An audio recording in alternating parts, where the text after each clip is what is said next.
नमस्कार दोस्तों, आप लोग ये कहानी कहाँ से देख रहे हैं? कमेंट करके ज़रूर बताइएगा।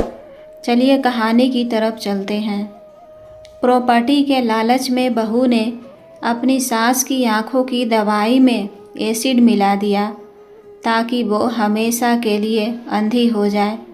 सास के अंधे होने के बाद बहू और बेटे ने उसके सामने ही बेशर्मी और जुल्म की सारी हदें पार कर दी। यहाँ तक कि बहू ने प्रेग्नेंट होने का झूठा नाटक करके खानदानी वसीयत भी अपने नाम करवा ली।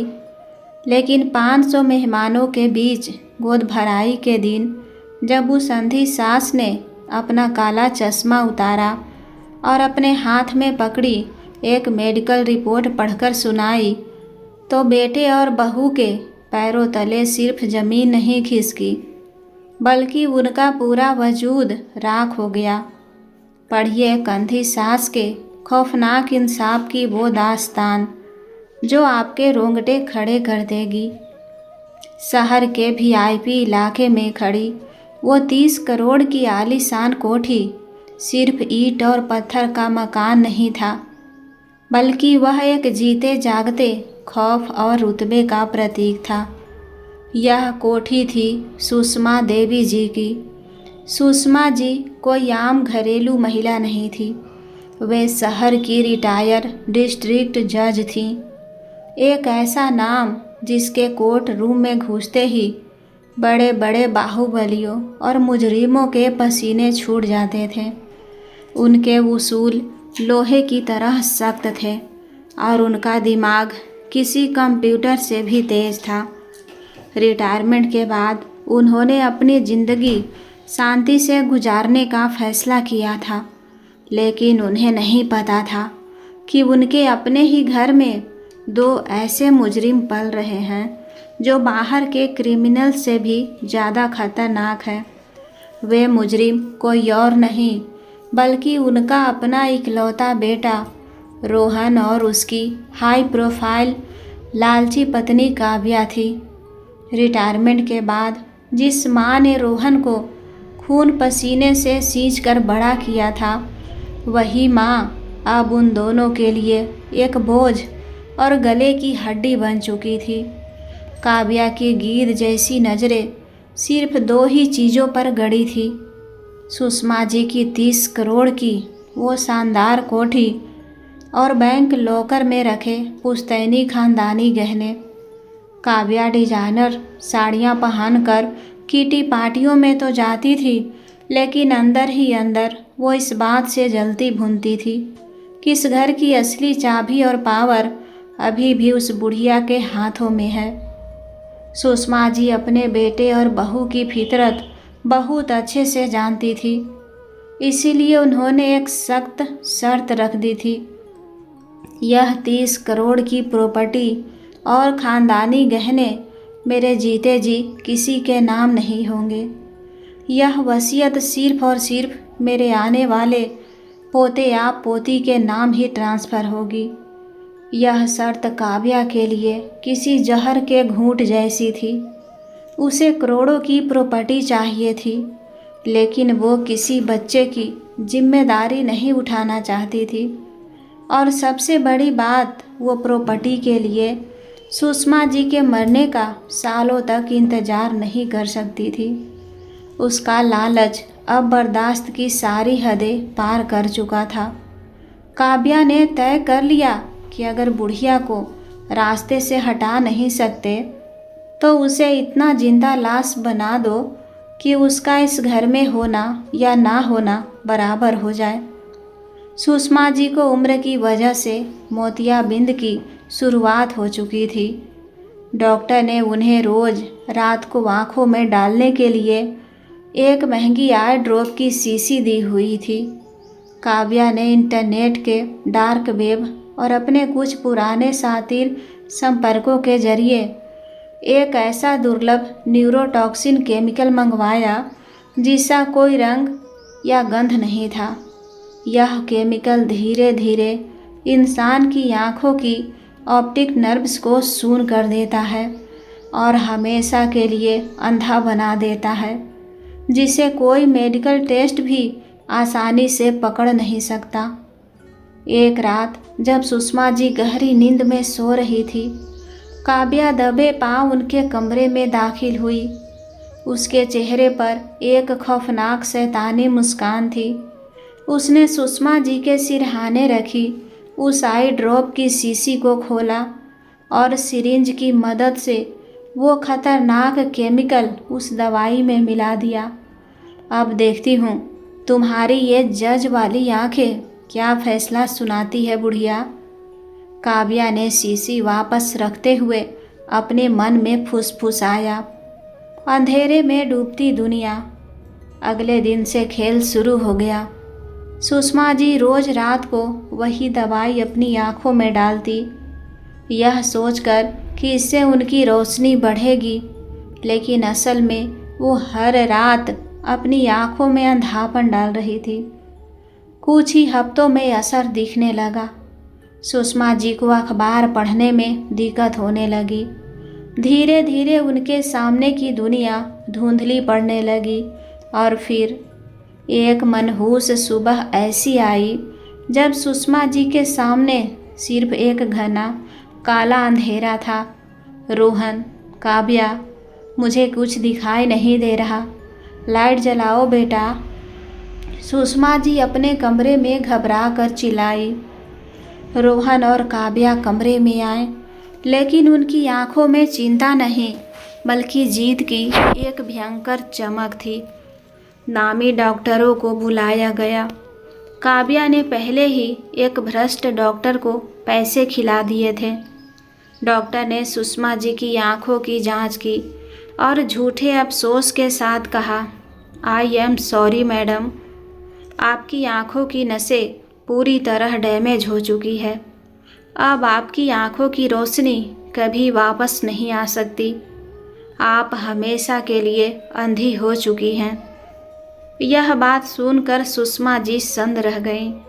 उन्होंने चुपचाप वो कड़वा सच स्वीकार कर लिया।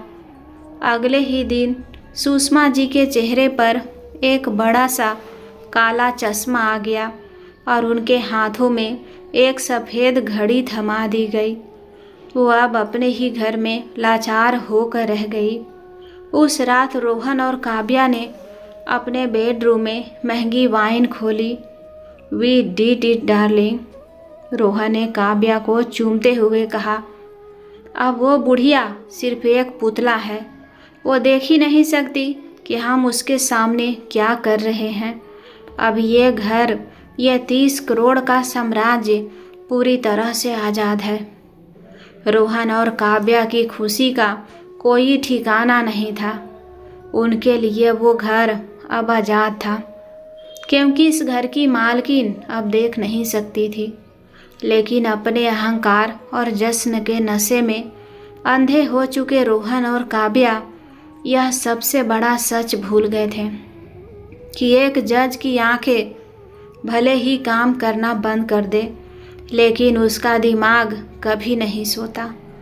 और कभी कभी बंद आंखों के पीछे एक ऐसा खौफनाक तूफान पनप रहा होता है जो पूरी दुनिया को राख कर सकता है। जिस 30 करोड़ की कोठी में कभी रिटायर्ड जज सुषमा जी के जूतों की आहट से सन्नाटा छा जाता था, आज उसी कोठी में सिर्फ उनके बेटे और बहू के अट्टहास गूंजते थे। सुषमा जी की आंखों पर चढ़ा वो बड़ा सा काला चश्मा और हाथ में पकड़ी सफ़ेद छड़ी रोहन और काव्या के लिए आज़ादी का लाइसेंस बन चुकी थी। उन्हें लगने लगा था कि अब इस घर में कोई उन्हें देखने वाला, टोकने वाला या जज करने वाला नहीं है। वो भूल गए थे कि वो एक इंसान के साथ रह रहे हैं। उनके लिए सुषमा जी अब ड्राइंग रूम में रखे किसी पुराने बेकार फर्नीचर से ज़्यादा कुछ नहीं थी। उनके अंधेपन का फ़ायदा उठाकर रोहन और काव्या ने घर के अंदर बेशर्मी और नीचता की सारी हदें पार कर दी। दोपहर का वक्त था। डाइनिंग टेबल पर सुषमा जी अपनी सफ़ेद छड़ी के सहारे कुर्सी पर बैठी थी। काव्या ने उनके सामने एक कटोरी में दाल और 2 सूखी रोटियां पटक दी। सुषमा जी ने कांपते हाथों से एक निवाला तोड़ा और दाल में डुबो कर खाया। काव्या बहू, सुषमा जी ने अपनी शांत आवाज़ में कहा, बेटा दाल में नमक थोड़ा कम लग रहा है, जरा सा नमक दे दोगी? टेबल के दूसरी तरफ रोहन अपना महंगा खाना खा रहा था। काव्या के चेहरे पर एक शैतानी और घिनौनी मुस्कान तैर गई। उसने डाइनिंग टेबल पर रखा नमक का डिब्बा नहीं उठाया। इसके बजाय उसने रोहन के सामने रखा वो गिलास उठाया जिसमें रोहन ने अपना जूठा पानी और हाथ धोने के बाद का गंदा पानी छोड़ा था। काव्या बिना कोई आवाज़ किए सुषमा जी के बिल्कुल करीब आई। उसने वो जूठा गंदा पानी और पास ही रखी एश ट्रे से सिगरेट की थोड़ी सी राख चुपचाप सुषमा जी की दाल की कटोरी में मिला दी। लीजिए माँ जी, डाल दिया नमक, अब स्वाद बिल्कुल परफेक्ट आएगा, काव्या ने बेहद मीठी और खोखली आवाज़ में कहा। सुषमा जी ने बिना कोई भाव बदले अपनी उंगलियों से उस राख और जूठे पानी वाली दाल को मिलाया और चुपचाप वो निवाला खा लिया। उनके चेहरे पर कोई सिकन नहीं थी। सामने बैठे रोहन और काव्या ने एक दूसरे की तरफ देखा और बिना आवाज़ किए मुंह पर हाथ रखकर पागलों की तरह हंसने लगे। उन्हें लग रहा था कि उन्होंने दुनिया का सबसे बड़ा मजाक किया है। एक अंधी बुढ़िया को क्या ही पता चलेगा कि वो क्या खा रही हैं। शर्म और हया तो इस घर से जैसे विदा ले चुकी थी। रोहन की हिम्मत इतनी बढ़ गई थी कि एक शाम वह अपनी नई सेक्रेटरी को घर ले आया। हॉल के बीचों बीच रखे महंगे इटालियन सोफे पर रोहन अपनी सेक्रेटरी के साथ शराब पी रहा था और सरेआम उसे चूम रहा था। ठीक उसी सोफे से महज 10 कदम की दूरी पर सुषमा जी अपनी आराम कुर्सी पर बैठी थीं। उनकी आंखों पर वही काला चश्मा था और उनके हाथ में रुद्राक्ष की माला चल रही थी। राम राम राम, सेक्रेटरी ने फुसफुसाते हुए रोहन से कहा, तुम्हारी माँ सामने बैठी है, उन्हें बुरा नहीं लगेगा? रोहन ने अट्टहास करते हुए जवाब दिया, अरे डार्लिंग, वो अंधी चमगादड़ है। हम यहाँ उनके सामने कुछ भी कर ले, उन्हें लगेगा कि बाहर तेज हवा चल रही है। रोहन अकेला नहीं था, काव्या ने भी इस आज़ादी का पूरा फ़ायदा उठाया। अगले ही दिन काव्या अपने बॉयफ्रेंड, जो उसका जिम ट्रेनर था, उसको सीधे कोठी में ले आई। काव्या सुषमा जी के बेडरूम के बिल्कुल खुले दरवाजे के बाहर खड़ी होकर उसके साथ वाइन पी रही थी और बेशर्मी से हंस रही थी। अंदर सुषमा जी अपने बिस्तर पर लेटी थीं। काव्या अपने प्रेमी के गले में बाहें डालकर जोर जोर से हंसती रही, यह साबित करने के लिए कि अब उसे इस घर में किसी का खौफ नहीं है।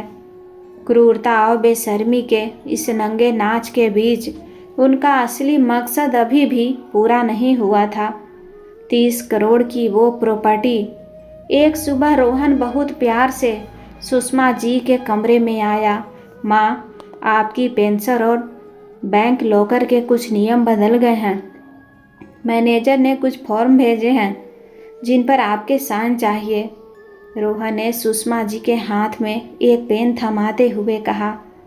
सुषमा जी ने अपनी अंधी आंखों से शून्य में देखा। ठीक है बेटा, जहाँ साइन करने हैं वहाँ मेरा हाथ रख दे। रोहन के चेहरे पर एक खतरनाक मुस्कान आ गई। उसने सुषमा जी का कांपता हुआ हाथ पकड़ा और उन्हें एक एक करके 5 कोरे कागजों पर साइन करवा लिया। यह बैंक के फॉर्म नहीं थे, बल्कि पावर ऑफ अटॉर्नी और प्रॉपर्टी ट्रांसफ़र के वो स्टाम्प पेपर थे जिन पर रोहन बाद में अपनी मर्जी के शर्तें लिखने वाला था। काव्या दरवाजे पर खड़ी सब देख रही थी और खुशी से फूल कर कुप्पा हो रही थी।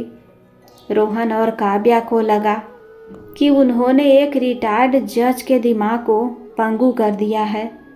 उन्हें लगा कि वो जीत गए हैं, लेकिन वो नीच इंसान यह भूल गए थे कि जब एक जज अपनी आंखों पर काली पट्टी बांधता है तो वो अंधा नहीं होता, बल्कि वो इंसाफ करने की तैयारी कर रहा होता है।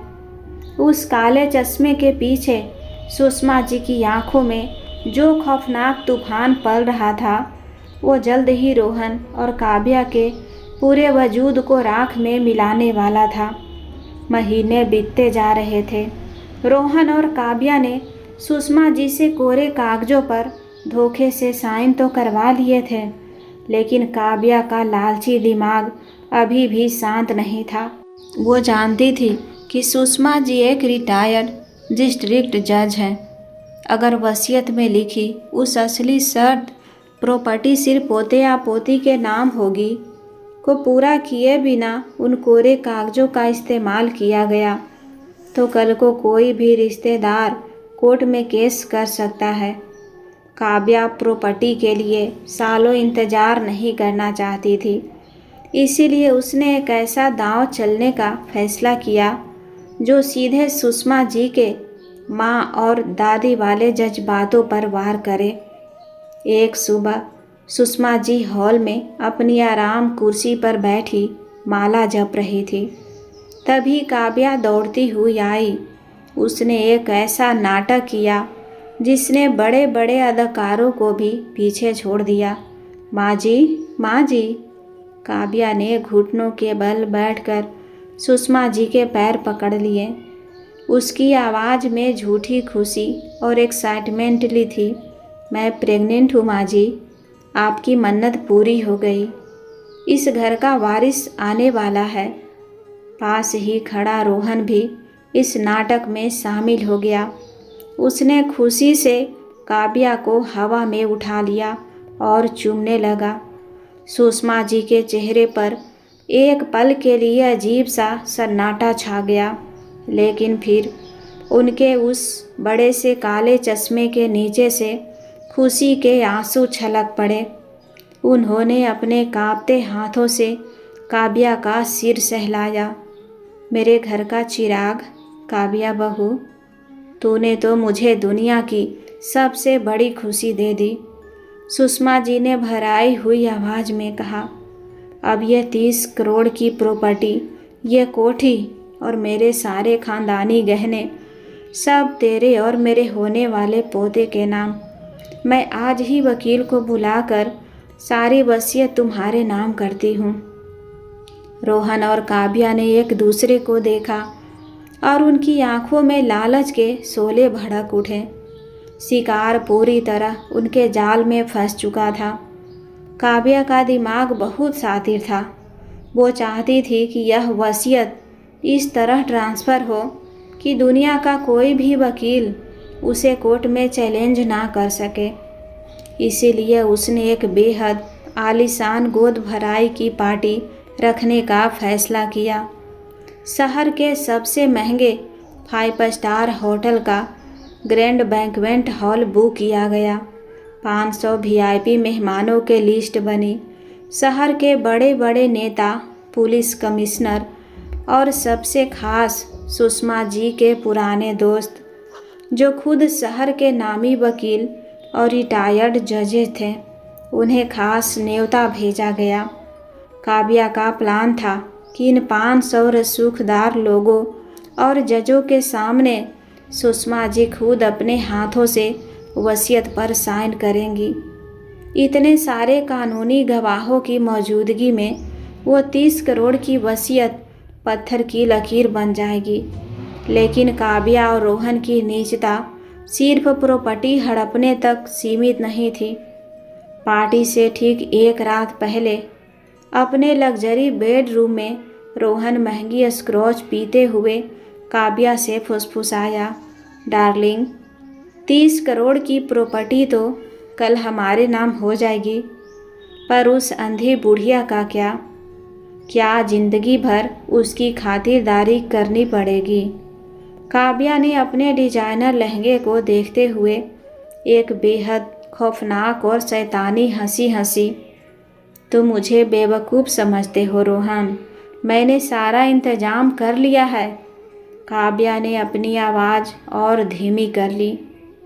कल पार्टी में जैसे ही वो अंधी बुढ़िया पेपर्स पर साइन करेगी, उसके तुरंत बाद मैं उसे स्टेज के पीछे वाली घुमावदार और ऊंची सीढ़ियों से नीचे ले जाने का नाटक करूंगी। बुढ़िया अंधी तो है ही, और उसकी वो सफ़ेद छड़ी मैं जानबूझकर गिरा दूंगी। बस एक हल्का सा धक्का और वो सीधा 20 सीढ़ियाँ लुढ़कते हुए नीचे गिरेगी। रोहन के चेहरे पर एक पिशाच जैसी चमक आ गई। ब्रिलियंट! 500 लोगों के सामने गोद भराई की खुशी वाले माहौल में पुलिस भी इसे सिर्फ एक दर्दनाक एक्सीडेंट मानेगी। प्रॉपर्टी हमारी और वो बुढ़िया हमेशा के लिए ख़त्म। दोनों ने अपनी शराब के गिलास टकराए और चैन की नींद सो गए। उन्हें लग रहा था कि उन्होंने दुनिया की सबसे परफेक्ट मर्डर मिस्ट्री और चोरी का प्लान बना लिया है। लेकिन अपने अहंकार के नशे में चूर रोहन और काव्या को इस बात का रत्ती भर भी अंदाज़ा नहीं था कि जिस आंधी बुढ़िया की मौत का वो जाल बूंद रहे हैं, वो बुढ़िया खुली आँखों से उनकी चिता सजाने की पूरी तैयारी कर चुकी है। कल की वो रात उनकी गोद भराई की नहीं, बल्कि उनके पूरे वजूद के अंतिम संस्कार की रात होने वाली थी। शहर के सबसे महंगे 5 स्टार होटल का ग्रैंड एमराल्ड बैंक्वेट हॉल खचाखच भरा हुआ था। इटालियन क्रिस्टल के बड़े बड़े झुमरों की दूधिया रोशनी में 500 रसूखदार मेहमानों की महफिल सजी थी। शहर के नामी नेता, पुलिस कमिश्नर और सुषमा जी के पुराने जज दोस्त पहली कतार में बैठे हुए थे। स्टेज को विदेशी फूलों से सजाया गया था। बीच में बैठी काव्या अपने 5 लाख के डिजाइनर लहंगे और हीरो के हार में किसी महारानी की तरह इतरा रही थी। उसकी आंखों में आने वाले बच्चे की खुशी नहीं, बल्कि 30 करोड़ की प्रॉपर्टी की वो भूख चमक रही थी जो आज शांत होने वाली थी। रोहन ने हाथ में माइक पकड़ा। उसके चेहरे पर एक आदर्श बेटे का वो मक्कार नकाब था जिसे देखकर किसी को भी धोखा हो जाए। लेडीज एंड जेंटलमैन, रोहन एक झूठी भावुक आवाज़ में कहा, मैं दुनिया का सबसे खुशनसीब बेटा हूँ जिसकी माँ ने उसे भगवान की तरह पाला। मेरी माँ की आंखों की रोशनी भले ही चली गई हो, लेकिन उनका आशीर्वाद मेरे घर का सबसे बड़ा उजाला है। और आज काव्या के रूप में इस घर में एक नया वारिस आ रहा है। इसीलिए मेरी माँ अपना यह पूरा साम्राज्य अपने आने वाले पोते के नाम करने जा रही है। पूरे हॉल में तालियों की गड़गड़ाहट गूंज उठी। रोहन ने अपनी अंधी माँ को स्टेज पर बुलाया। सुषमा जी अपनी सफ़ेद छड़ी के सहारे ठक ठक करती हुई अपनी आँखों पर वो बड़ा सा काला चश्मा पहने हुए बेहद धीरे धीरे स्टेज पर आई। उनकी चाल में एक लाचारी दिख रही थी। रोहन एक भारी भरकम लेदर की फाइल खोली जिसमें 30 करोड़ की वसीयत और पावर ऑफ अटॉर्नी के पेपर्स थे। उसने बहुत ही मीठी और चाशनी में डूबी आवाज़ में कहा, माँ, आज इस खुशी के मौके पर जैसा आपने वादा किया था, यहाँ नीचे इस वसीयत पर साइन कर दीजिए। रोहन ने सुषमा जी का कांपता हुआ हाथ पकड़ा और उनकी उंगलियों के बीच एक महंगा सोने का पेन थमा दिया। काव्या स्टेज पर ही अपनी सांसें रोके खड़ी थी। बस एक साइन और फिर आज रात इस अंधी बुढ़िया को सीढ़ियों से धक्का देना है। सुषमा जी ने वो पेन पकड़ा। हॉल में ऐसा सन्नाटा छा गया कि अगर एक सुई भी गिरे तो उसकी आवाज़ सुनाई दे जाए। 500 रसूखदार आंखें स्टेज पर टिकी थी। लेकिन सुषमा जी का हाथ पेपर्स तक नहीं गया। उन्होंने कुछ सेकेंड तक उस पेन को अपनी उंगलियों में घुमाया और फिर खट। सुषमा जी ने वो सोने का पेन जमीन पर फेंक दिया। रोहन यह देखकर हड़बड़ा गया। माँ, क्या हुआ? पेन गिरा दिया? मैं दूसरा। इससे पहले कि रोहन अपनी बात पूरी कर पाता, सुषमा जी ने अपने दोनों हाथ अपने चेहरे की तरफ बढ़ाई। उन्होंने अपने कांपते हाथों से अपनी आँखों पर लगा वो बड़ा सा काला चश्मा उतार लिया। उन्होंने उस चश्मे को भी ज़मीन पर फेंका और अपने सैंडल की हील से उसे कुचल दिया। कड़क कांच के टूटने की वो आवाज़ उस सन्नाटे में किसी धमाके की तरह गूंजी। सुषमा जी ने अपना सिर उठाया और अपनी आंखें खोली।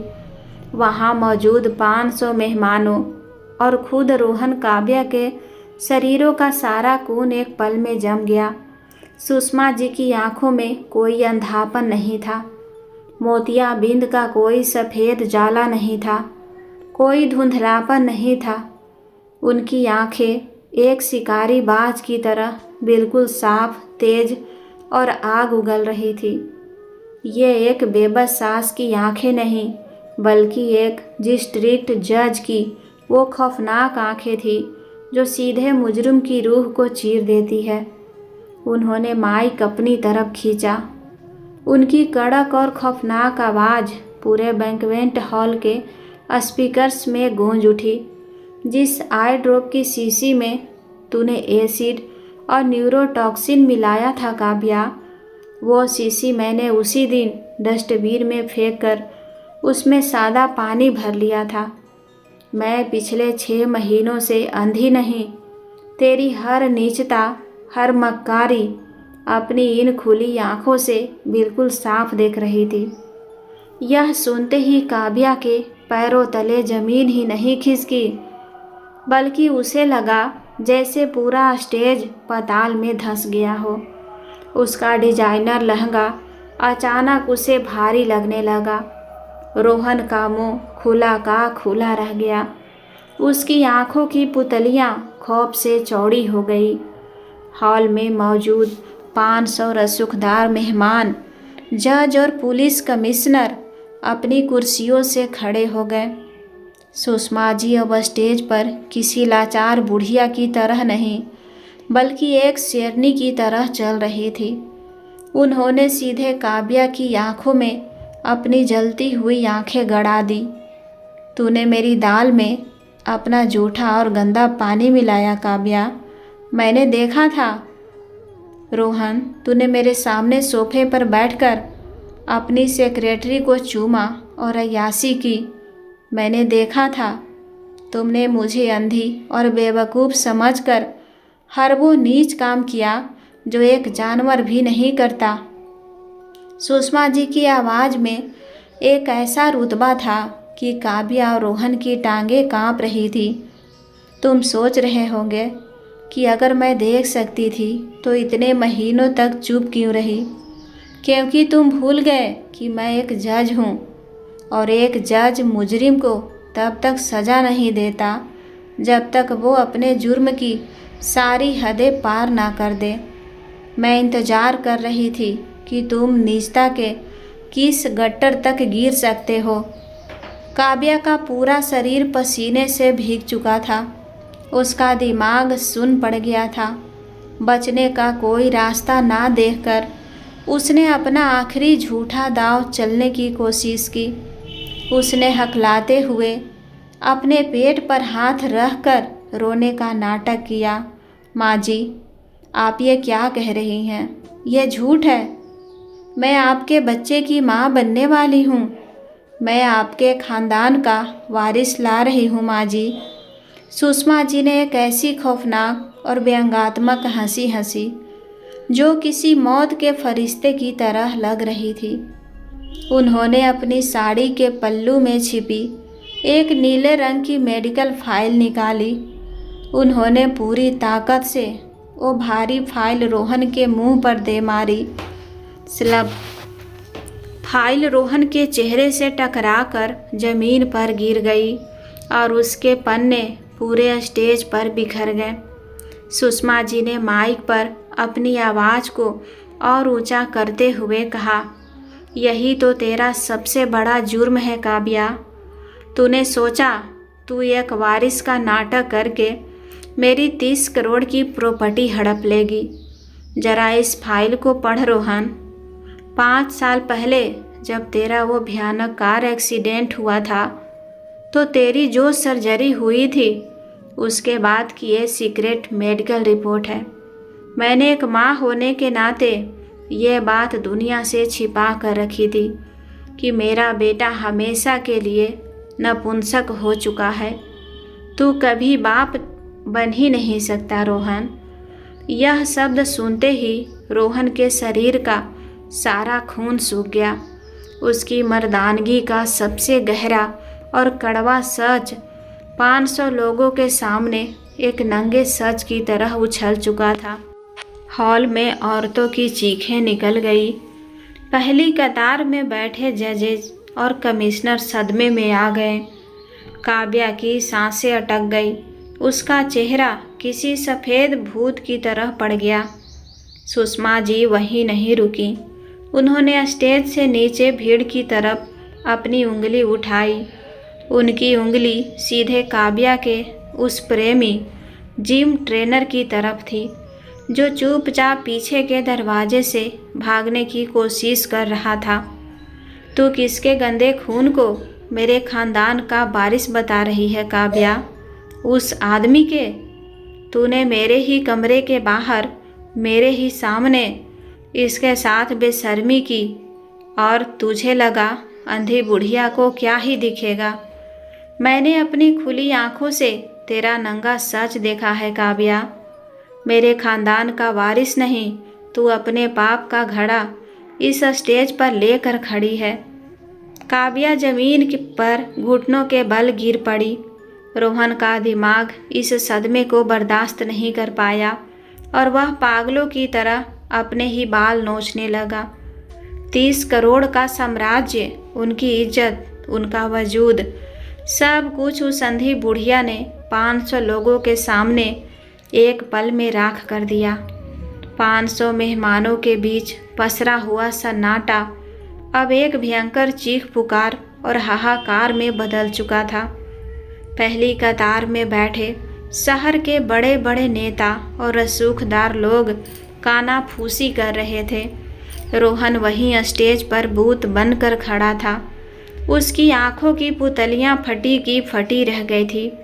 उसकी मर्दानगी और नपुंसकता का सबसे कड़वा और गुप्त सच आज सरेआम 500 लोगों के सामने नंगा हो चुका था। उसके कानों में सिर्फ सुषमा जी के वो शब्द गूंज रहे थे, तू कभी बाप बन ही नहीं सकता रोहन। उसने धीरे से अपनी गर्दन घुमाकर जमीन पर बैठी काव्या को देखा। काव्या का चेहरा डर से सफ़ेद पड़ चुका था और वो पसीने से नहा चुकी थी। रोहन के अंदर का लालची और झूठा इंसान अब एक खूंखार जानवर में बदल चुका था। उसकी आंखों में खून उतर आया। एक भयानक दहाड़ मारते हुए रोहन पागलों की तरह काव्या की तरफ लपका और उसने अपने दोनों हाथों से काव्या का गला पूरी ताकत से दबोच लिया। तूने मुझे धोखा दिया काव्या। तू किसी और के गंदे खून को मेरे खानदान का वारिस बता रही है।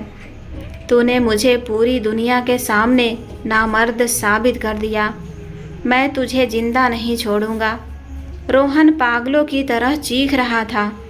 काव्या की सांसें उखड़ने लगी। वह हवा में हाथ पैर मार रही थी। उसका 5 लाख रुपए का डिजाइनर लहंगा स्टेज के मार्बल पर रगड़ खाकर फटने लगा था। स्टेज पर मौजूद कुछ लोगों ने रोहन को रोकने की कोशिश की, लेकिन उसके सिर पर खून सवार था।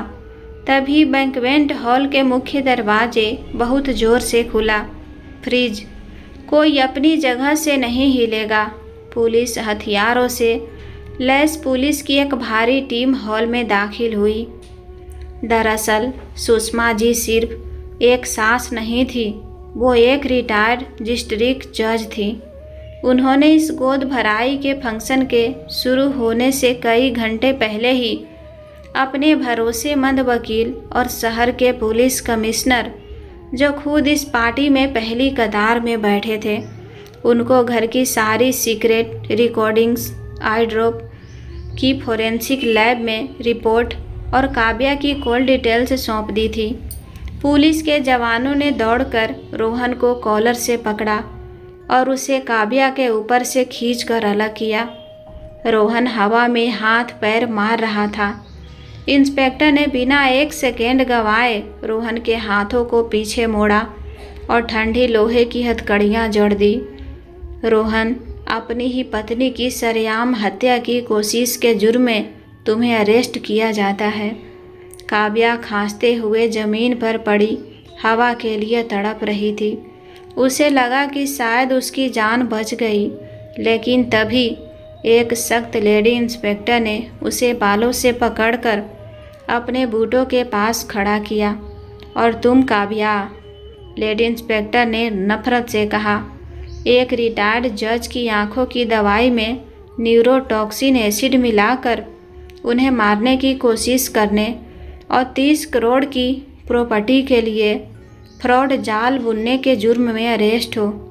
पीछे के दरवाजे से दुम दबाकर भागने की कोशिश कर रहे उस जिम ट्रेनर काव्या के आशी को भी पुलिस ने दबोच लिया था। पुलिस रोहन और काव्या को घसीटकर ले जाने ही वाली थी कि सुषमा जी की कड़क आवाज़ ने उन्हें रोक दिया। सुषमा जी स्टेज के बिल्कुल बीचों बीच खड़ी थी। उनके चेहरे पर वही पुराना, खौफनाक और रुतबेदार जज वाला तेज था। उनके हाथों में अब कोई लाठी नहीं थी और आंखों पर कोई काला चश्मा नहीं था। उन्होंने उस माइक को अपने हाथों में पकड़ा। पूरे बैंक्वेट हॉल में एकदम पिन ड्रॉप साइलेंस छा गया। 500 लोग अपनी सांसें रोके उन्हें देख रहे थे। सुषमा जी ने अपनी जलती हुई आंखों से हथकड़ियों में जकड़े अपने लालची बेटे और धोखेबाज बहू को देखा और हॉल में गूंजती हुई अपनी आखिरी लाइन कही, दुनिया कहती है कि कानून अंधा होता है, लेकिन आज मैं तुम्हें बताती हूँ कि जब एक माँ और एक जज अपनी आंखों पर काली पट्टी बांधने का नाटक करती है, तो मुजरिम खुद ब खुद अपने गले में फांसी का फंदा डालकर लटक जाता है। यह डायलॉग सुनते ही पूरे हॉल में तालियों की गड़गड़ाहट गूंज उठी। पुलिस कमिश्नर ने भी खड़े होकर सुषमा जी को सैल्यूट किया। पुलिस के जवान रोहन और काव्या को कॉलर से पकड़कर जानवरों की तरह हॉल के बीच से घसीटते हुए बाहर ले जाने लगे। काव्या का वो 5 लाख का डिजाइनर लहंगा जगह जगह से फट चुका था। उसका सारा महंगा मेकअप आंसुओं और पसीनों से धुलकर किसी डरावनी चुड़ैल जैसा लग रहा था। वो पागलों की तरह चीख रही थी, चिल्ला रही थी, गिड़गिड़ा रही थी, माँ जी मुझे बचा लीजिए, मुझे छोड़ दीजिए। और रोहन, वो रोहन जो कुछ मिनट पहले खुद को दुनिया का सबसे खुशकिस्मत इंसान बता रहा था, आज अपनी मर्दानगी का कड़वा सच दुनिया के सामने आने के बाद खून के आंसू रो रहा था। उसका 30 करोड़ का सपना हमेशा के लिए उम्र कैद की काल कोठरी में बदल चुका था। सुषमा जी स्टेज पर एक विजेता की तरह खड़ी थी। उन्होंने अपने 30 करोड़ के साम्राज्य और अपनी इज्जत को उन दिमकों से हमेशा के लिए आज़ाद कर लिया था। आज उन्होंने साबित कर दिया था कि एक माँ अपनी औलाद के लिए जान दे सकती है, लेकिन एक जज कभी इंसाफ के साथ समझौता नहीं कर सकती। दोस्तों, आप लोग यह कहानी कहाँ कहाँ से देख रहे हैं, कमेंट बॉक्स में ज़रूर बताएं। कहानी अच्छी लगी हो तो वीडियो को लाइक करें और अपने दोस्तों और रिश्तेदारों के साथ शेयर करें।